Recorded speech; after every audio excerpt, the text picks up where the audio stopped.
title of this mini podcast is A Christmas Message in August. It seems the stores start putting out holiday decorations earlier and earlier every year. I'm starting to see Halloween costumes already, and it's mid-August. So I'm jumping on the bandwagon and we'll start my Christmas messaging now. Did you ever notice how words or phrases can have different meanings depending on how they're said? I've been musing about some words we hear at Christmas time and the different meanings they connote depending on their usage and delivery.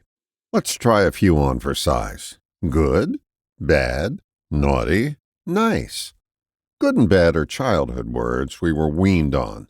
Good girl, bad boy, or vice versa. These words are familiar to most of us. But you can imagine how they change meaning depending on the situation.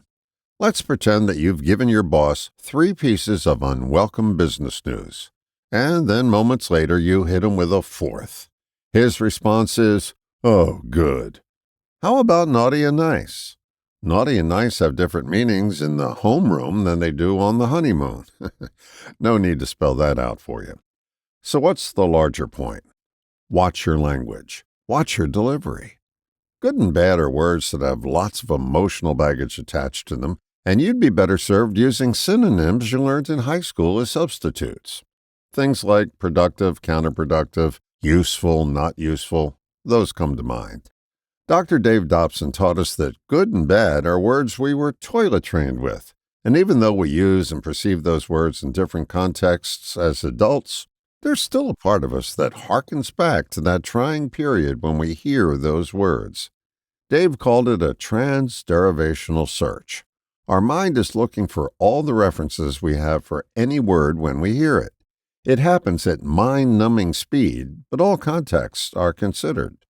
The adult words we learn later in life have less references attached and are more precisely tied to a meaning. Roll these 2 sentences around in your mind. That's good information. That's productive information. On the surface, they may appear as the same thing. Below decks, there's a lot more going on, and the one with more references is more ambiguous in its meaning than the other. And regarding delivery, remember this.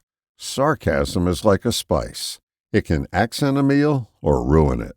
If sarcasm is your go-to delivery, you'll wear out your welcome quicker than the brownie plate disappears on the set of The Biggest Loser.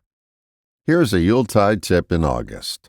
Put away your sarcasm today and for the holidays, and you won't have to heat your house with coal. Check your language twice. We can all be more precise and less biting with our words. It just takes a bit of noticing. And remember, even in August, Santa is watching. All the best, John.